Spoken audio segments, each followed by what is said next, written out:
I'm Gianna. And I'm Steve. Welcome to another Field Trip Friday. Where are we today, Steve? We're at the Durham Bulls Athletic Park. Wow, I love the Durham Bulls Athletic Park. I come here a lot in the summertime. Yeah, me too. This is one of my favorite places to enjoy, of course, a game of baseball, but also just to be with my friends and enjoy the summertime and enjoy Durham. That's right. We're going to talk to a whole lot of people about how they run this whole park, even in the off season. Yep, takes a lot of people to make this whole thing happen, and we're going to get a chance to see what it looks like. Yeah, let's go take a look. Let's do it. Hi, Peter. Thanks for joining us today. Thank you very much for coming. This is exciting. I'm so excited to be here. I've often been on the other side of this wall. Yeah. So can you tell a little bit about who you are and where we are right now? Sure. My name is Peter Wallace. I'm the Director of Ticket Operations for the Durham Bulls, and you are in the box office. Actually, you're in the Mako Medical Ticket Office at the Durham Bulls Athletic Park. And this is, I'm a little biased, this is the most important part of your tour today. I would think so. Because this is where everything starts. Yes. So when you think of how you come to a game, the first thing you need is a ticket. Yes. So in the ticket office, we have 12 ticket windows. All of them are equipped with a computer and a ticket printer, where we go about printing upwards of 100,000 tickets over the course of our season. We've supplemented that with a lot of online and digital tickets, and we also print out ticket booklets. So all of that comes together. So whether you're coming in with a physical ticket, your ticket on your phone, a ticket you printed on your printer at home, all of that originates here with the technology. So what I spend a lot of my time on is making sure that people have the easiest time to purchase a ticket, so that they don't have to think about coming and worrying about it. Well, thank you so much for putting so much thought into this, the very first experience of the Durham Bulls Stadium. My pleasure.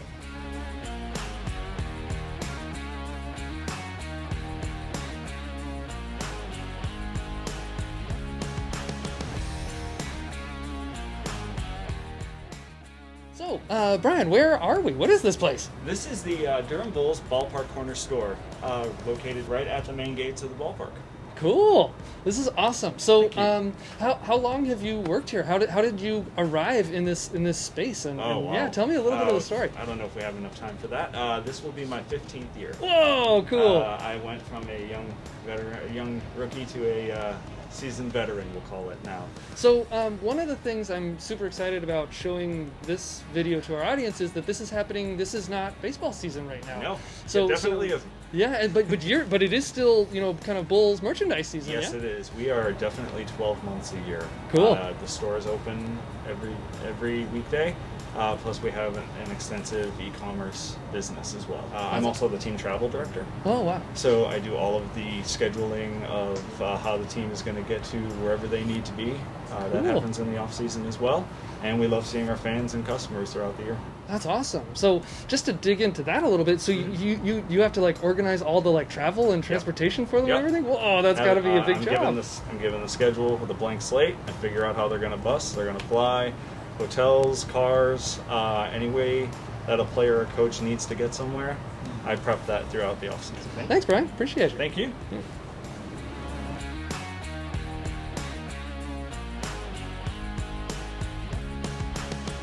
So, Dave, where are we, and what do you do here? Okay, so I'm the food and beverage director here at Durham Bulls Athletic Park. We're actually up in our suite kitchen right here. So we've got two large kitchens. This is by far the smaller of the two. The one downstairs is gigantic, and we use that to feed all the party decks. Up here, we use this to feed the suites in the club. Cool. And just as we're kind of in the off season, this is really the only kitchen that we've got active. And we're preparing, testing a couple things, making sure we got the right sizes for stuff to make sure we're ready to go. I mean, my main job is kind of planning things out, and then, the other managers here, and the staff, they're usually executing it. So doing a little bit of being able to get up from my desk and see if the plans that have been laid out will work. That's So awesome. that's what we're doing. That's cool. Well, Yeah. thank you for sharing a little bit of your life and your work with us. Hey Tate, thanks for letting us join you in here. Yeah, thanks for coming. So how long have you been working here? About 5 years we've been in the park. Pretty cool. And I haven't been in a place like this before. So can you tell us a little bit about where we are and what you do in here? So this is the brewery. This is Durham Beer Company, and we brew beer for the stadium here. And we also distribute beer locally to Durham, Raleigh, Chapel Hill.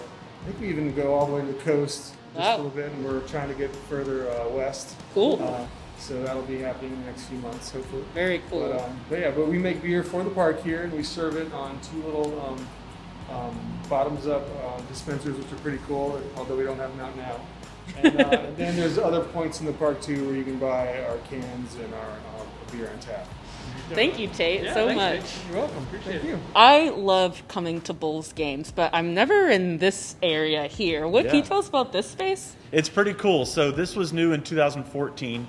Prior to 2014, we did not have an interior space that could hold more than 25 people.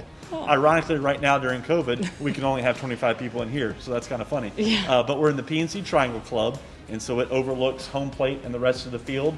And we hold special events in here throughout the year during the off season and even during the season. And then on game days, we have an all-you-can-eat buffet and all-you-can-eat or all-you-can-drink bar. And have about 200 people to 250 people in this space. Well, that's a lot of people in here. Yeah, it's a great view, and most importantly, it's air conditioned, Ooh, and that yeah. comes in handy on July and August. That's nice. I can't wait to see more places around the park. Absolutely. Cool.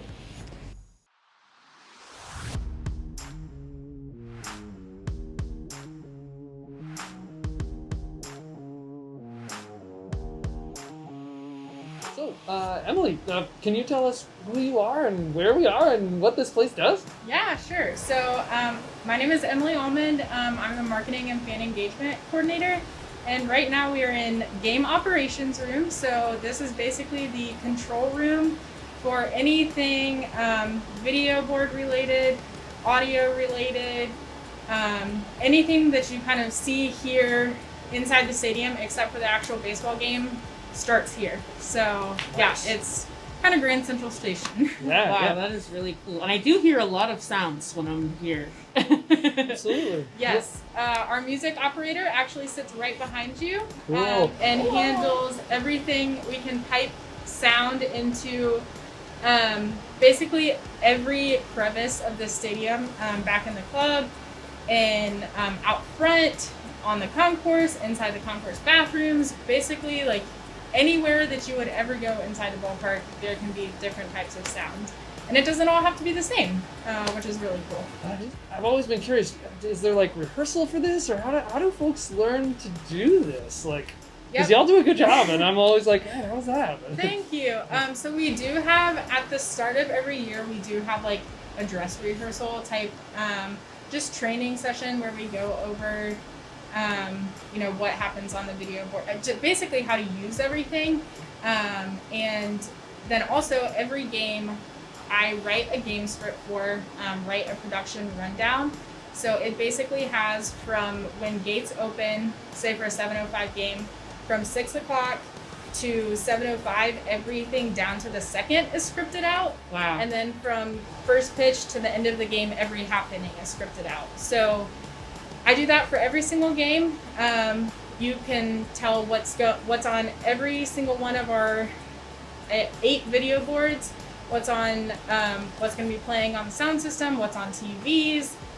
All of that is on, a couple of sheets of paper that for every single game. So Oh, that's wild. a lot can all be boiled down to one thing, which is really cool. I do have one question. Yeah. Do you operate the home run bull that is not here right now? We do. So actually, fun fact, I don't think many people know this. The bull operation is a 2-step process. Whoa. Yes. So right behind you is actually our music operator does whenever we hit a home run. This is the bull control. Wow. It even says bull control. Yes. So that he operates the eyes and the tail and the nose and the smoke. So making sure that the tail wags, the eyes are flashing red, and that the smoke is coming out of the nose. Wow. So that's step 1. And then step 2 I noticed that. is panel, this so I- fancy big old button over here. Oh, that's Oh, awesome. that's so cool. Our home run whistle, which is really cool. Basically, nothing's working right now because we're replacing the bowl. Right. But press this big old button and the sound goes off. Wow, that's So, cool. It's really cool. You notice a home run, and we just get a lot of energy up here. Everyone's yelling home run so that we do everything that needs to be done. So, Kevin, can you tell me who you are and where we are and what happens here? I can. I'm Kevin White. I'm the executive producer for the Durham Bulls Post 50 television crew. We are comprised of high school students. We do all the broadcasting and everything. We send it off to the station, and they produce it. And they send it out to everyone else. Cool. No, that's awesome. So, and you just, I believe I heard you correctly, all of your staff that work on this part of the operation, they're all high schoolers? Yep. We do from the summer after your 8th grade year up until you're 21. If you're going to college in the area, we love to keep you on. But most of our staff is comprised of high school students. That's so cool. It's both a really cool opportunity, obviously, for the students themselves, but I think it's also cool, just to show that kind of support for the community, to have like a place for students to plug in and really learn some technical skills and just really feel connected to something so important to Absolutely. the city.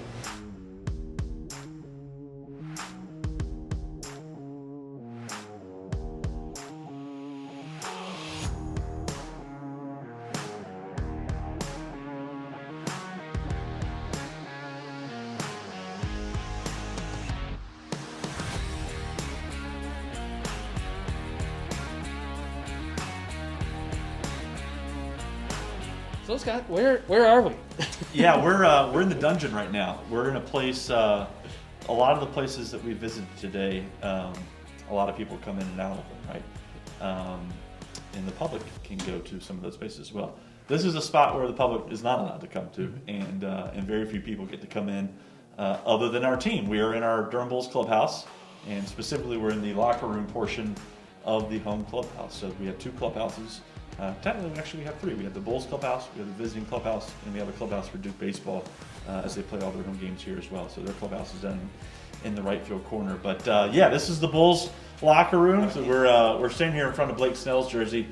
Blake is a Cy Young Award winner for the Tampa Bay Rays, who just got traded to the San Diego Padres. So Yeah, well, thank you so much for sharing this space with us and our audience. This is, Absolutely. I hope people enjoy seeing this space. I certainly have. This is incredible. Awesome. Yeah, thank you. Where are we now, Scott? yeah, we're in a cool spot. Probably one of the coolest spots of the ballpark. We're behind the Blue Monster wall, and we are literally in the operating area for the manual scoreboard. So not a ton of baseball stadiums have manual scoreboards anymore. We are one that does. We like kind of being true to our history and old school a little bit. And this is definitely an old school way of keeping score of a game. Yeah, absolutely. So a person is back here moving numbers around. Yeah. I've always seen that. It does give a cool feel as a spectator at the game. Yeah. It makes even though I wasn't there in the 20s, it still Right. gives me that feel of this is baseball. Yeah, absolutely. So we've got a person, currently Chris Ivey, who's done this for a number of years, and his predecessor had been here for about 15 years. And each kind of operator has their own system of how they lay the numbers out. Right here, you can kind of see how he's got all of his sevens, all of his eights, all of his nines, all of his zeros, all of his sixes, etc. And so he can run back and forth because it can get pretty fast paced depending on what has happened. If you have a triple that also has an error that has scored 3 runs, followed by a home run, followed by another error, there's a lot of stuff going on at one time back here. So it can get hot during the summer. Not only does it get hot, it does get hot.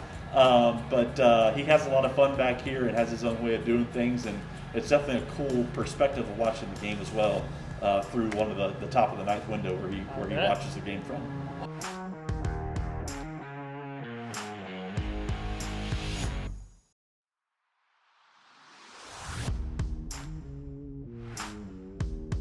So we're fulfilling a lifelong dream of mine. Playing third base? Yes. Being here on the Bulls field, this is incredible. Yeah. And I'm really, really excited. And I would also love to hear about kind of the science of making sure this is a safe place for the players to play. Absolutely. So right now we're standing on top of grass. we're standing on top of dormant latitude 36 Bermuda grass. Wow. So there's all these different types of grasses in the world. Right. And on this part of the field, we have latitude 36 Bermuda grass that was actually developed at Oklahoma State in a lab. That sits on top of 10 inches of root zone sand. That's basically 100% sand. That's for drainage. That's the way it can rain, it can stop raining, and we can immediately play baseball. Unlike your backyard, side yard, where you might not be able to play for a day or so, right? And then that sits on top of 4 inches of gravel. Beneath that are actually drainage pipes and the irrigation system for the playing field. So, grass needs sunlight, water, oxygen to be able to grow and to breathe and to prosper. And unlike your yard, obviously we're putting a lot of wear and tear on it, so it's got to recover very, very, very, very, very, very, very quickly. Right. Because we play a whole lot of baseball games on it. So. Very cool. And so that sound that we hear behind us, Yes. that machine, what are they doing? Yeah, so exciting time of year as we're getting ready for the upcoming baseball season. So everything on the field is precision graded to an exact slope. The actual infield grass is perfectly flat. That way it's a little more true of a roll to every player. And then so once you get onto the infield dirt, it actually becomes at a 1% slope falling off to the side. So that helps water run off so we can play when we put the tarp on. We don't have a ton of water sitting on top of it. Right. Because when we pull it off in the morning at 7:30 on a Saturday or Sunday, we don't want any water on top of it, right? And so he's running through it right now as we're applying kind of new dirt for the next upcoming season and grading it out to where it needs to be. And then they'll till it all together. So it's one mix 6 inches, 8 inches deep, and then they'll grade it again to make sure it's perfectly flat and no bad hops. We don't want any bad hops. That's right. Yeah, no doubt. That is very cool. Yep. Thank you for sharing this with us. Absolutely, you're welcome. Great. So Scott, Emily, Kevin, thank you all so much for letting us join you at your place of work and one of my very places to spend time in the summertime. Absolutely. Thanks for being here. Yeah, thanks for joining us. This has been so awesome. And so for those of you who are watching, stay tuned for the live Q&A. We're going to get to talk and ask live questions with some of these folks. Stay tuned.